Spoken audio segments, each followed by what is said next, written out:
All right, so we're going to look at, again, what each state had to do to motivate, to get things together, and why England, France, the Dutch, the Portuguese, the Spanish decided that this was a good idea. And if at any time you have questions, please, ask. All right.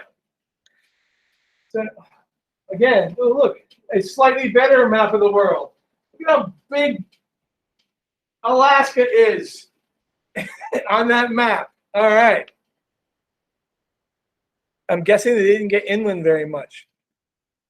So European states used empire building to secure resources and wealth.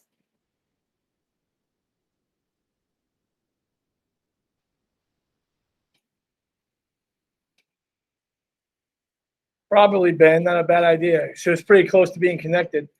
The unit is transoceanic interconnections.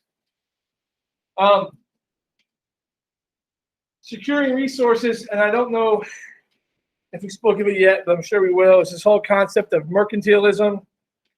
I have the spices, basically, to paraphrase Dune. He who controls spice controls the universe. If I have the spices and you don't, then you got to come to me, and I can dictate terms. So if you're trying to be a country, a state, I'll keep using the word state, and guarantee your wealth, control the resources. And we do this by trade, and through what I said, taxation. When you start establishing colonies, they're still your subjects. The people over here in Jamestown, we're still British and still subject to British taxes. And through acquiring silver, either through mining or through trade. Silver was the specie, hard currency, S-P-C-E-I-E, the hard currency. You want more than everybody else. The more things change. All right, here's our world. This, again, remember what I said, all maps lie. That's not how the world looks. From 1095 to 1200, the Crusaders, we know this, fostered a renewed interest in goods from Asia, led Europeans to seek all water routes to Asia because the Muslims were dictating terms. You had to deal with Muslim traders, and again, every pair of hands jacks up the price, which means you make less money, and you want to make more money. Also, a couple things to remember. As far back as ancient Greece, they knew the world was round, or sphere. They knew it was round, the sphere. They knew it was not flat. That myth, that lie, all our teachers told us growing up in elementary school, they thought they'd sail off the world. Most sailors knew it was round. The captains definitely knew it was round. They just didn't know that chunk of map right here, people in class, existed. They didn't know the Americas existed. So when Columbus says he's going to leave Spain and sail this way to India, it makes perfect sense because he didn't expect to hit anything until he got to India. So, not quite so crazy.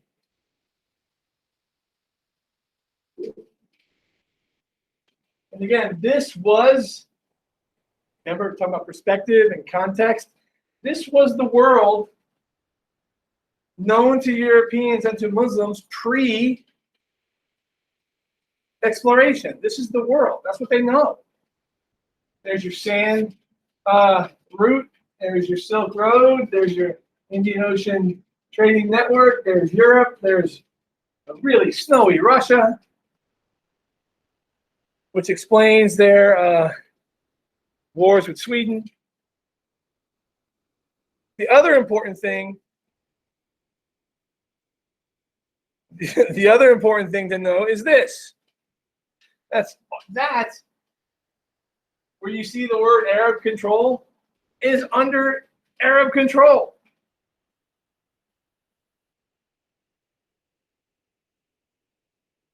It's okay. Tell your parents to knock it off. All right. So that matters. Oh, spices. The Europeans sought gold, spices, new technologies, suitable land to grow sugar and coffee.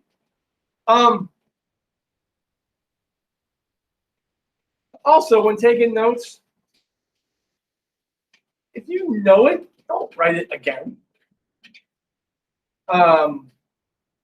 You could just write, sought stuff, sought resources, sought, wanted spices. You don't have to write paragraphs or complete sentences. I mean, and again, your notes are your notes, but I would think of all the things middle school covered, and don't tell me if they didn't. Exploration will be one of them, because every teacher knows exploration. All right, I would hope. Maritime exploration was expensive. Very expensive. Boats are expensive. Paying for a crew is expensive. Supplying your stuff is expensive.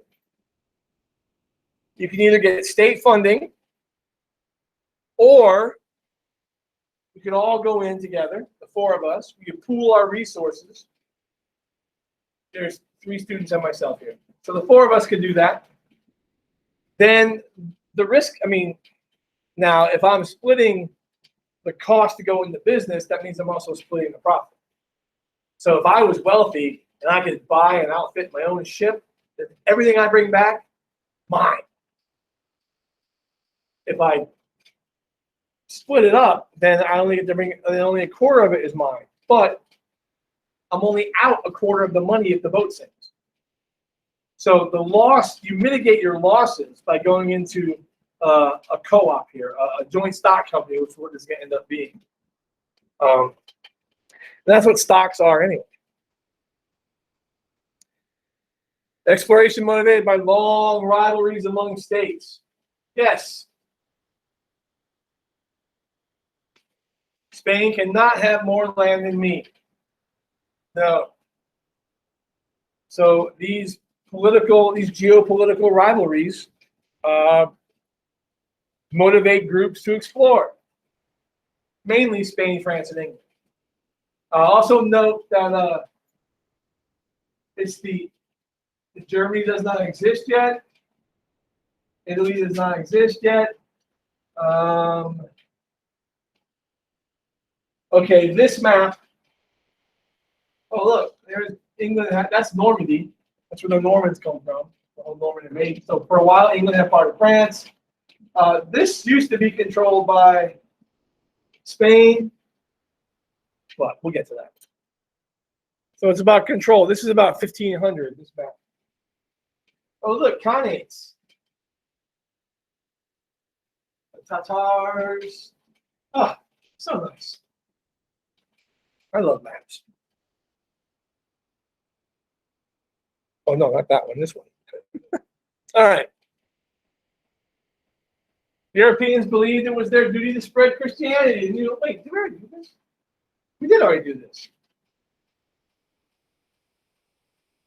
I thought this was familiar. Is that where we stopped? What? Yeah, that's where we stopped. You guys just let me keep on going. You're writing a bunch of sheep. Bah. Come on, say something. The teacher. No. I said, wait, that looks familiar. All right. So here's a map of what we were talking about. No, I'm not that bad. Okay, getting money here, getting money here, getting money here. Eventually here. This is not Australia. I'm pointing here. Those people can see it. For you 3 people, Australia is not a thing from 1450 to 1750. Eventually it will be. All right. Most European, there's my term, mercantilism. Your wealth is measured in what you possess. If I sell you more stuff than I buy, I'm winning. Whoever has the most toys wins. Whoever has the most gold wins. Mercantilism. Important. This is one of those things that every world history class, no matter what level, talks about. If you acquire, now colonies are ironic in that colonies can help you acquire wealth, but colonies are also very expensive because you have to outfit the colonies, you have to support the colonies. There's still little pieces of England everywhere, and you've got to send troops to protect all your citizens. Colonies are expensive. The boats that you have to build to go and make things are expensive. So, I thought that seemed odd. All right. Well, good. I didn't have to move stuff up. Okay, now here's our little map here. Here's the expansion of European maritime exploration. This red is belongs. This is what country? All this red and the two green dots in one in China, one in Japan. Portugal. Portugal, excellent. That's the extent of Portuguese expansion. See, I told you. All right, Portugal. And all these little ports. There's the Azores and the Canaries, all these little ports. Notice that by and large, Portugal is coastal, with the exception of Brazil. But also remember, just because Brazil is that big doesn't mean it's full of Portuguese. A lot of that's woods. Into the woods. All right. The first year, they're the first ones. They actually built a college, a school of maritime exploration. This cat right here. There he is. Prince Henry the Navigator in 1415. Almost 80 years before Columbus. Looking for that water route to Asia, went down the west coast of Africa, established, little Flying J sail and truck stops along the way.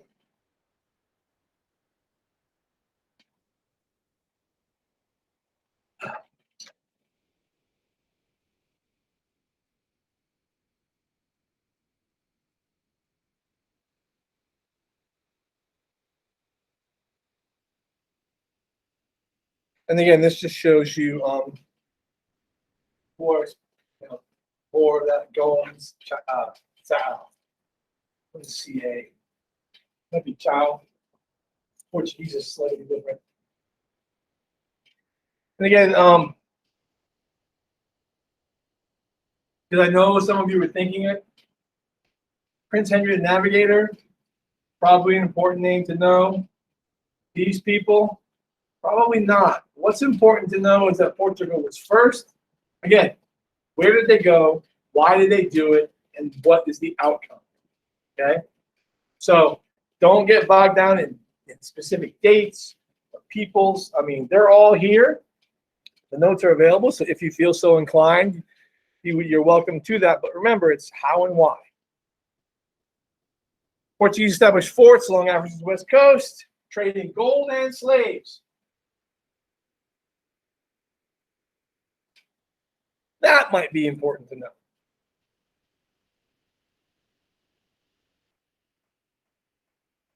I still haven't found out how or when we're testing yet. Hopefully soon.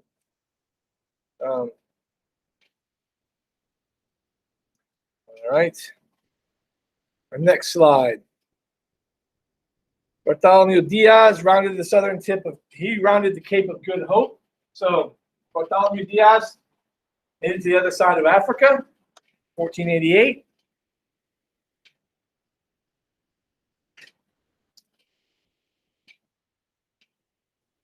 I can't imagine how miserable it would be to get wet wearing that clothes. Like on a boat, all that wool and heavy, it'd just be, ugh. And this is his map. Yes, folks, that is Africa in 1488. Don't judge, they only know what they know.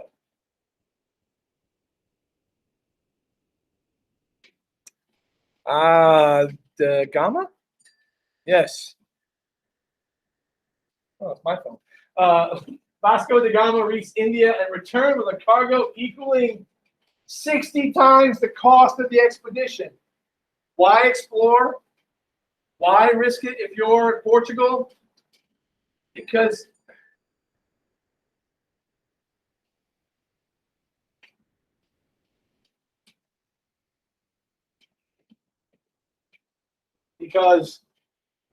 you just made 60 times the cost. I think that's a pretty decent motivation to keep this up. There's your positive feedback right there. Teaching and parenting at the same time. All right.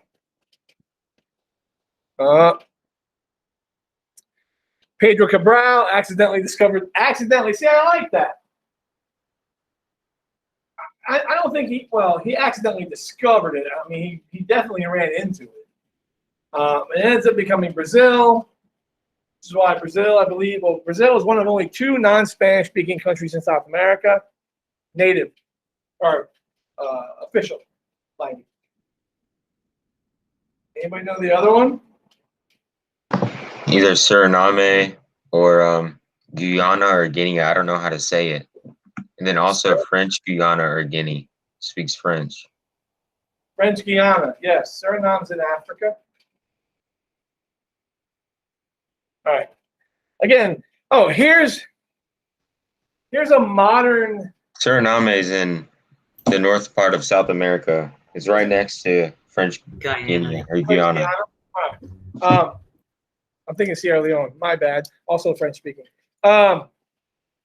If you want to know the contemporary importance of this unit of exploration and ultimate colonization, there is no way France wins the last World Cup without imperialism and colonization, because Mbappe is not native to France. He's native to a French territory. All right.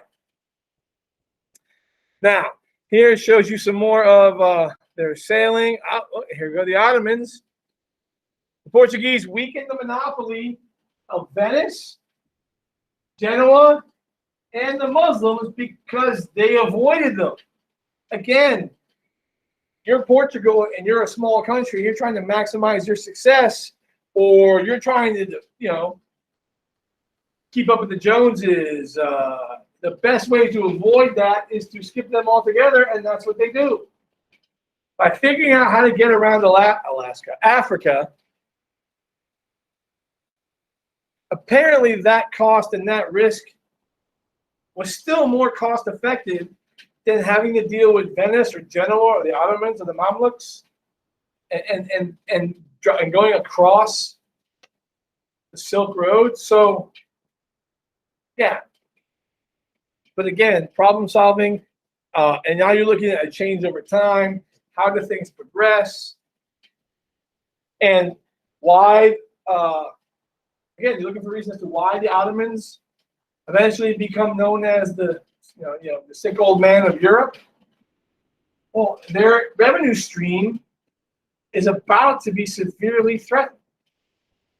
And if you can't generate revenue as a government, you can't provide for your people, you can't provide for your military, you can't provide for this, that, and the other, and you have to shrink what you do.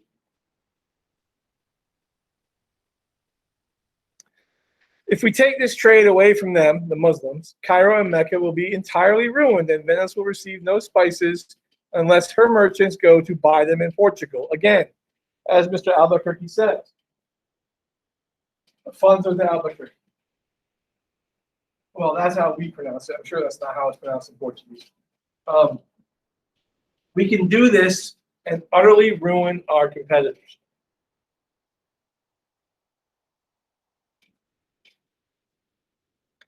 The center of European trade now shifts from the Mediterranean to the Atlantic.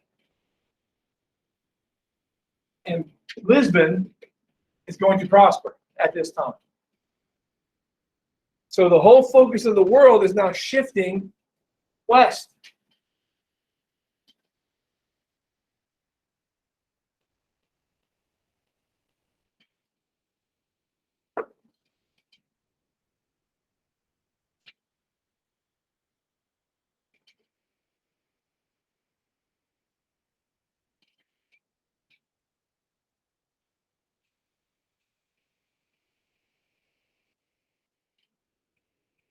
Miss Mears, where are you? I'm outside on our Okay. porch. All right. I was like, I like the wood. Okay. Okay. No, that's cool. I told people last semester to go ahead sit in different places every day. When it gets nicer, on Wednesdays I'll be outside. The Portuguese were not conquerors, but they just built trade forts. Portuguese were in this for economic purposes. Control trade, help my little country prosper and be wealthy.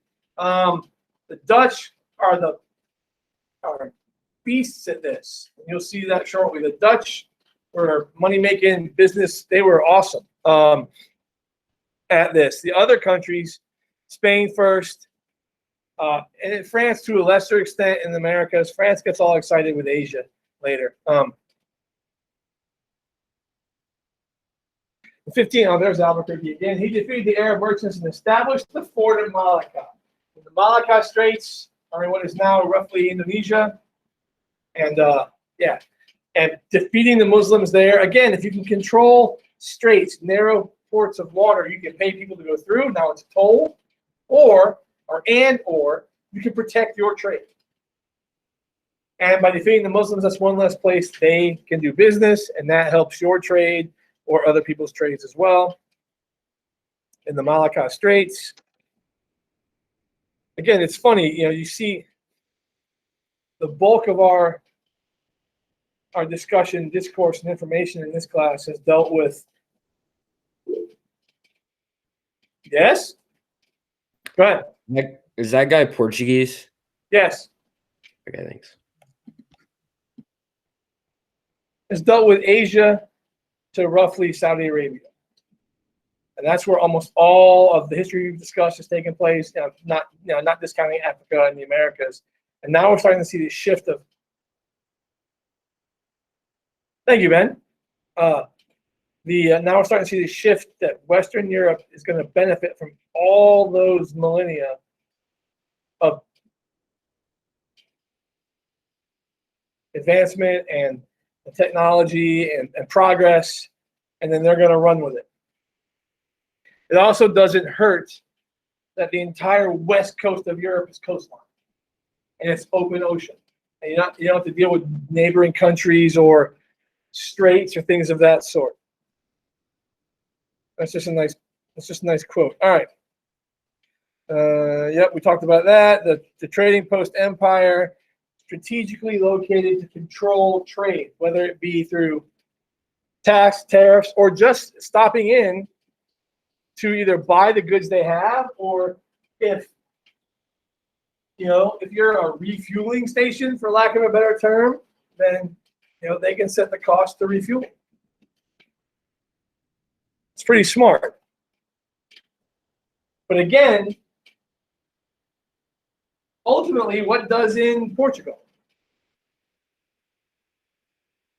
Well, not does in, but what ultimately limits how successful Portugal is with respect to their strategy? Anybody? Is that line that they did with Spain? The line of demarcation? Well, no, that's just them in Spain. Okay, let's look at it this way. Too scattered. It is scattered, and it is a challenge, but geographically, regionally, where is it?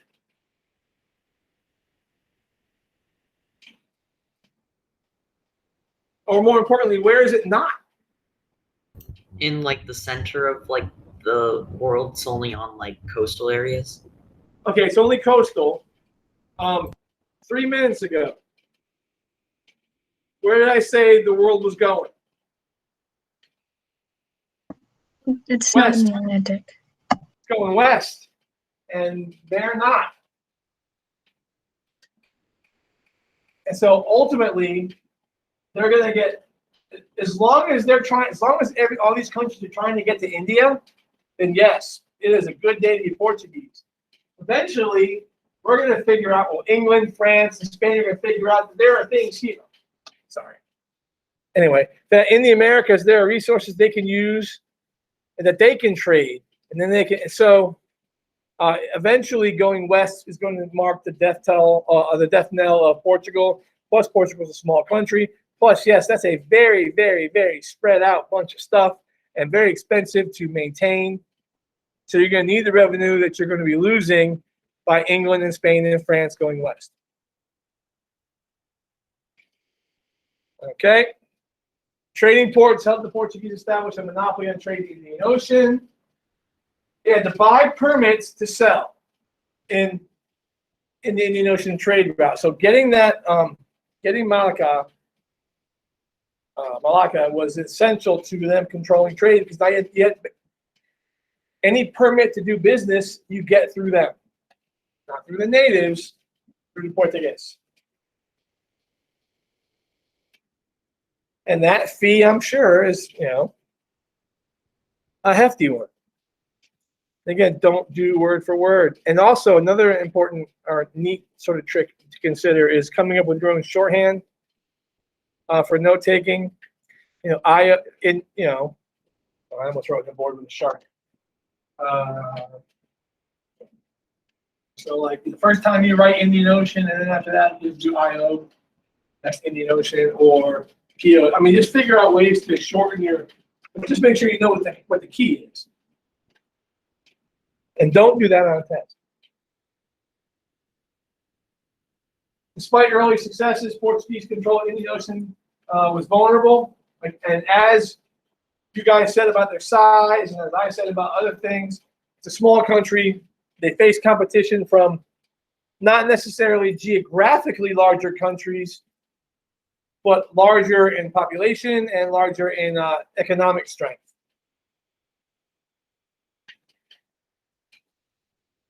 How can you tell that's not Renaissance art?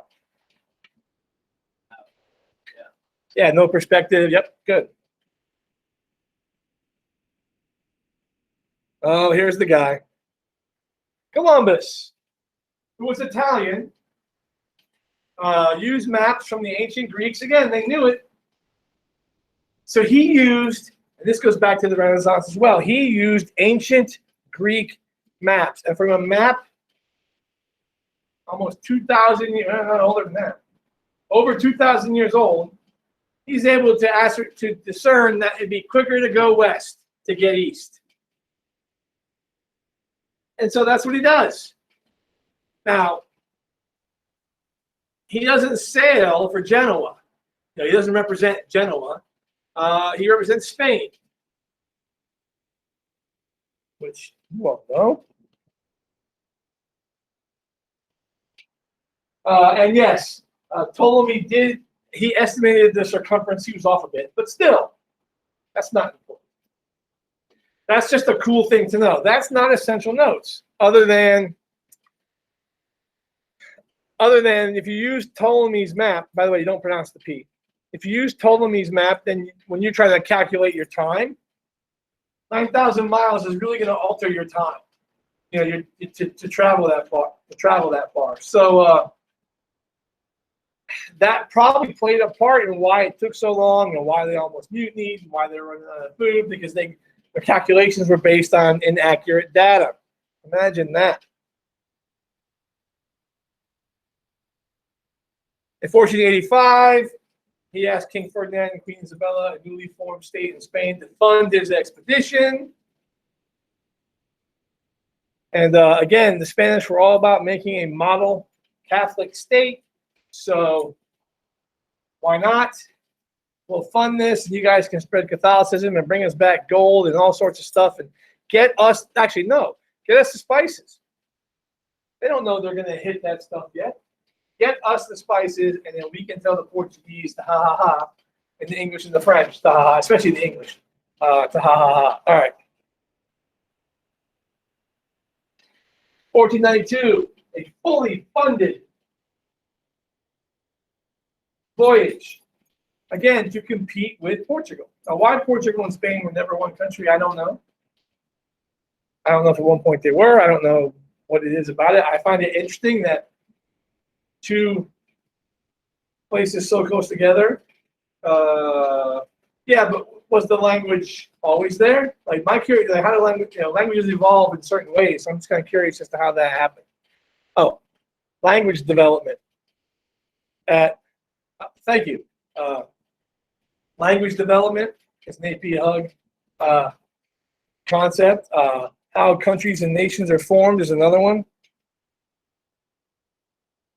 Columbus thought he reached Asia, but had landed in the Caribbean. Again, they're basing where they arrived. The orange is what they believed they were sailing to.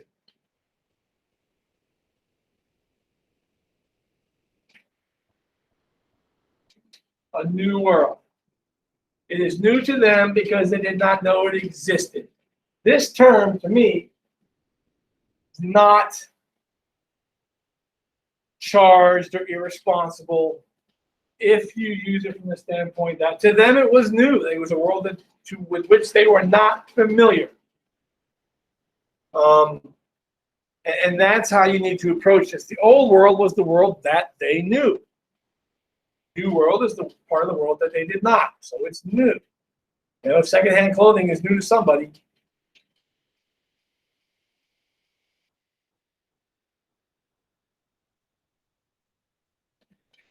Columbus settled the Caribbean islands and enslaved the inhabitants. Complicates his historical legacy. Well, he enslaves the surviving inhabitants. Smallpox took care of the vast majority of them. And no, Spanish and English colonization is not genocide. For that, if that was ever coming up, I'm nipping it in the bud now. Genocide is planned, coordinated. There are 8 steps involved. The Europeans, look, the Europeans had things that the Americans did not. Horses, cows, pigs, sheep. And because of those animals, we developed, or Europeans developed, tolerance to smallpox. None of those animals existed in the Americas. Horses used to, they died. And that was up in North America. So they just weren't, their bodies were not prepared to fight it, and they just died.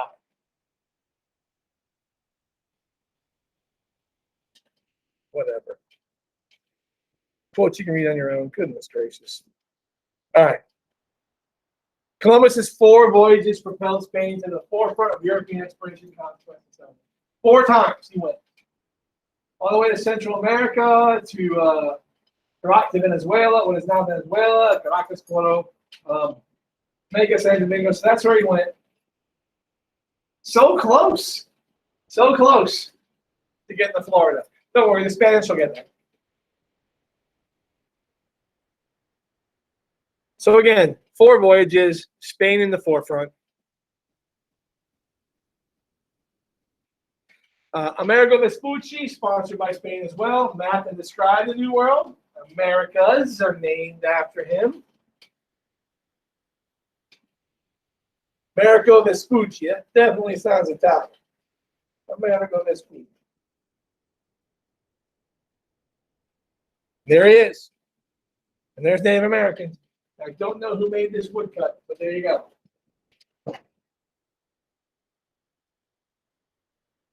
I imagine that would freak people out. Seeing the boat for one thing, people coming off it dressed the way they were as another, and then the guns that were more scary than they were deadly.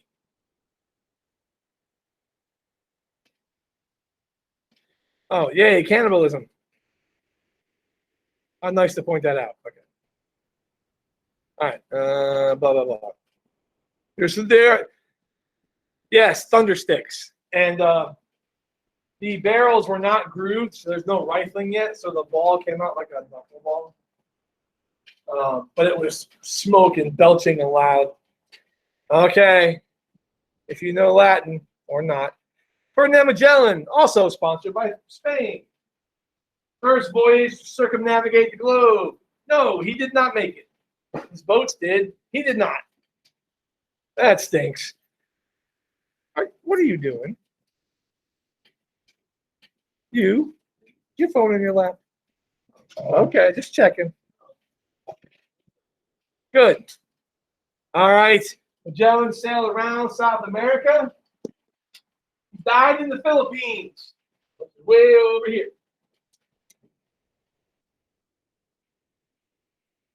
One ship and 17 men made it home.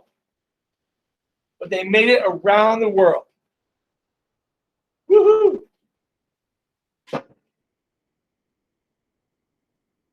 No, thank you. Nope. I've never been on a cruise on top of the water. And I don't think I ever want to go and talk about a petri dish. I just don't see how cruises are clean. And that had to be gross. All right. Spain conquered the Philippines, established Manila as the center of trade. Catholicism spread among the Filipinos. How long did it take him? I don't know. I'm not going to lie to you and make up some year. I don't know.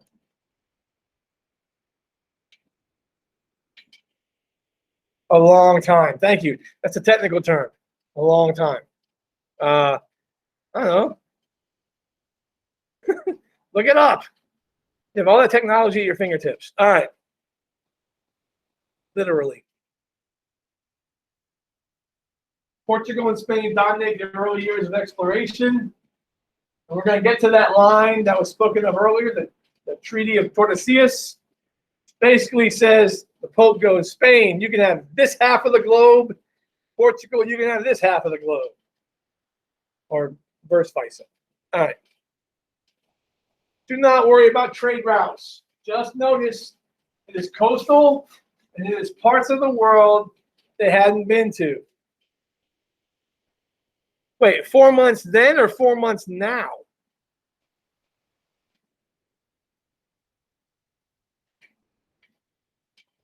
Ben, Hood. There's no way it was just 4 months. Yeah, 3 years. Okay. Yeah, it took him 3 years. All right. Google. 1,082 days. Okay, Sam. Spain and Portugal signed. There it is. The Treaty of Tordesillas. The Pope created the line of demarcation. All right. There it is. Separating the Spanish part of the world from the Portuguese part of the world. How about that? Half the world, yours. No one's going to mind that. England and France won't care. The Dutch don't care. Chinese don't care. But, you know, Portugal and Spain continue to expand, but emerging maritime powers like France, England, the Dutch Republic began exploring.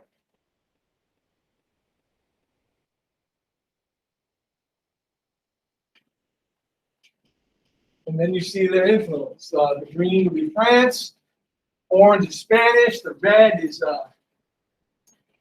English. The Dutch are a pinkish color, and they're in random small little spots over here. While all this is going on, England is a coffee drinking country. All right. The lure of riches. Absolutely. So we got the geographical competition. We got the national competition. Now we got the Quan. It's all about making it rain. And back then, that really would have hurt. Sorry. All right.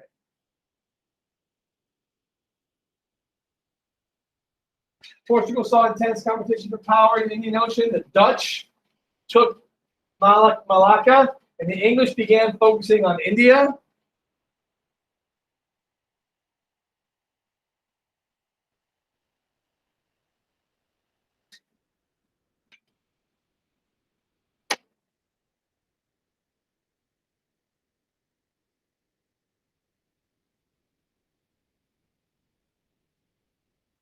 Folks, for 18 years, I have gotten my wife's email in Lake County. All right. Spain struggled initially to make profits in the America. Competition was slow to develop there as a result. So Spain, because they didn't start making money right away like the Portuguese did, nobody went after the holdings or saw that part of the world as being worth the expense. So because Spain did not meet with immediate success, it actually worked to their advantage.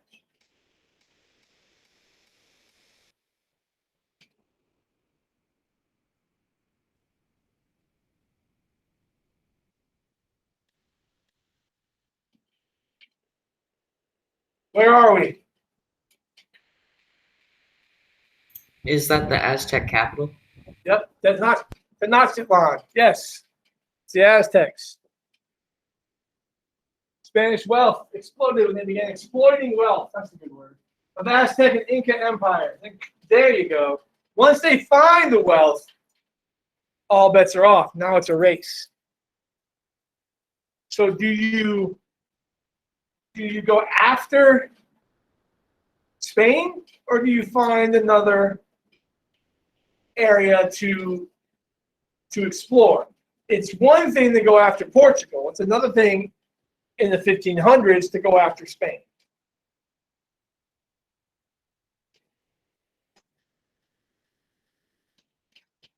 Spanish galleons carried silver from the Americas to Manila, where they trade. Remember, silver was really the only thing the West had to offer China that China wanted. So there you go.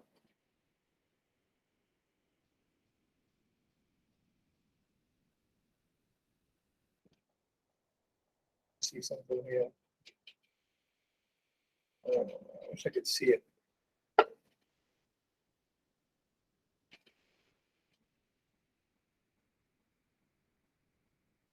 Yeah, the early European exploration was looking for a northwest passage that did not exist because, Canada, Arctic Circle.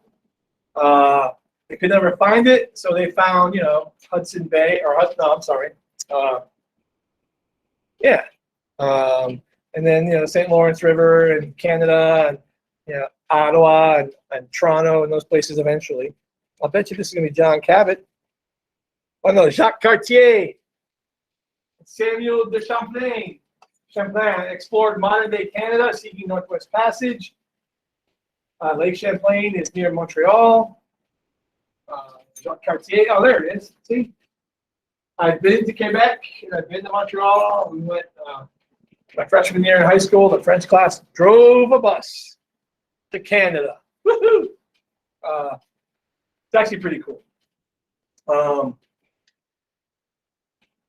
As for a freshman leaving the country, I thought it was kind of neat.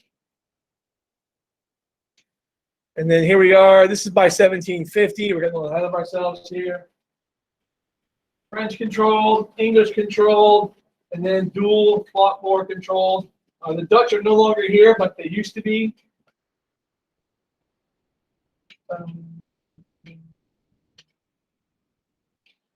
These people will eventually, once the English take over, go to Louisiana and become the Cajuns. That's where Cajun comes from, Acadia. All right.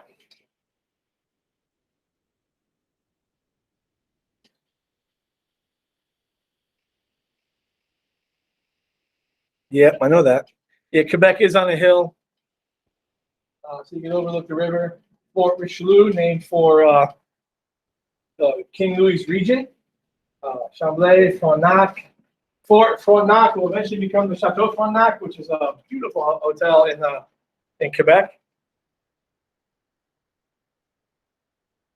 French used trade. Yeah, the French were not really colonizers in the beginning. They were definitely there for economic purposes, trading. And since they were not trying to acquire land and huge swaths of land, their relationship with Native Americans would have a better chance of being peaceful. Some tribes no, but because they weren't there trying to just move them out, their relationship with Native Americans tended to be a little better, well, a lot better than with the English.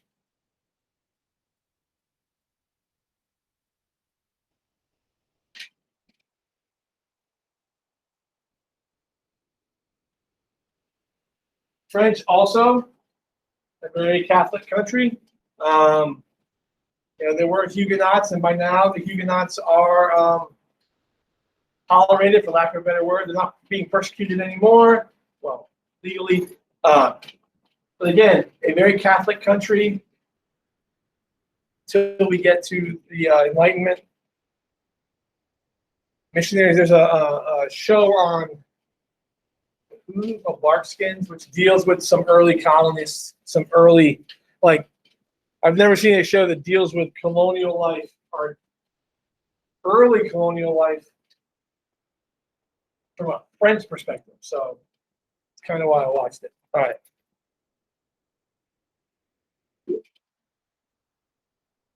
What? Have you seen the movie? I think it's called The Revenant. No, I'm familiar with it, but that's 1800s. That's much later. That's weird because they show I think it's 1800s. the Native Americans working with the French in the fur trade. Oh, then it is during that time period. Yeah, that would be when it was. I thought it took place a little later. Doesn't he? Don't they leave him for dead and he doesn't die? Yeah. Basically, it's a really interesting movie. Okay. Yesterday's. You should have bought stock in Netflix before the Golden Globes. Unlike other European countries, the French, like I said, did not promote mass settlement. Okay. The Portuguese only promoted, like, they did forts because that was probably the smartest thing for them to do as a nation. The French could have colonized. But in the beginning, that wasn't their aim. Their aim was financial.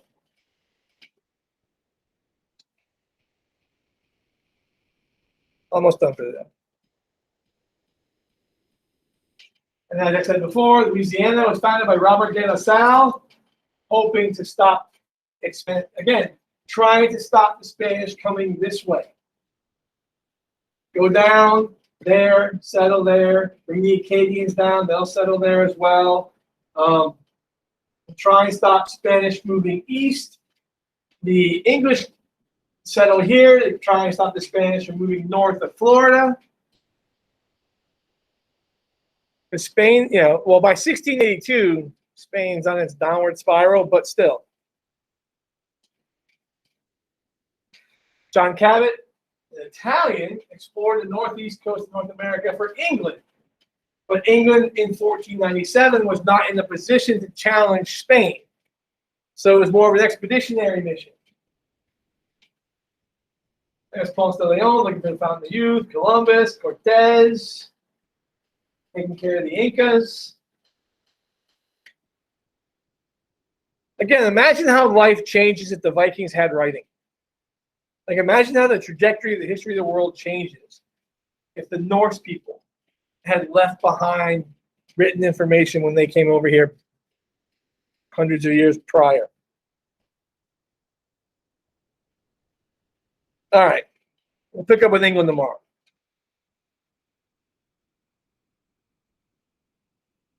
All right, that's the charter that gives us Jamestown, named for James I. And we'll pick up with England tomorrow. I thank you all. Actually, we won't. Tomorrow, we're going to learn how to do a DBQ, so we'll pick up here on Thursday. The DBQ, like I said, the DBQ that you're going to write for practice on Asynchronous Wednesday is not historical because we're looking at skills, and it's step by step. There's different things you do, so just approach it, answer it, write it.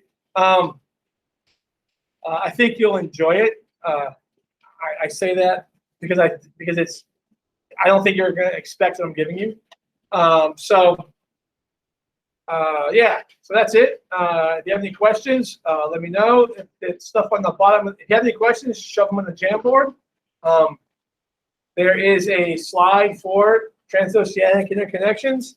I've answered some of the other ones. So, like the Genghis question, it's the same guy, different spelling.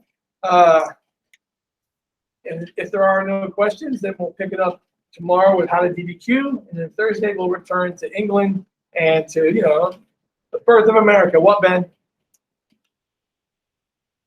So does that mean we still need to do our DBQ contextualization tonight or no? Is that on the calendar? I don't think it's on the calendar. Is it? I saw that on my dashboard today. Yeah, me too. It's tonight. Too many calendars. All right, no. Okay, thank you. No. Tonight, no, you got to do the progress check. Yes, sir. All right, And thank you. Have a good one. You're welcome. And I'll take that off. Yes, Miss Mears. Kate. So I've seen chapter 15 is on the calendar 2 different times. Because I just moved stuff when I moved stuff, I didn't delete it the second time. So are we reading it after 16 or before 16? You should have already read it. Okay. Yep.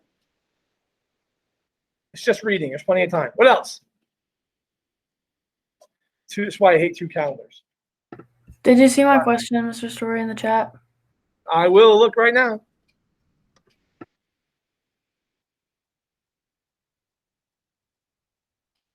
No, we're not doing it. We're not doing contextualization tonight. No, I'm talking about tomorrow. Or whenever we do it. It's not contextualization tomorrow. Well, whatever the assignment is on Canvas. No, you got to do it. I did like a 6-day workshop in APUSH. Okay, then you teach it tomorrow. Mary Not Gilbert, fair. Not fair. what's my response to that?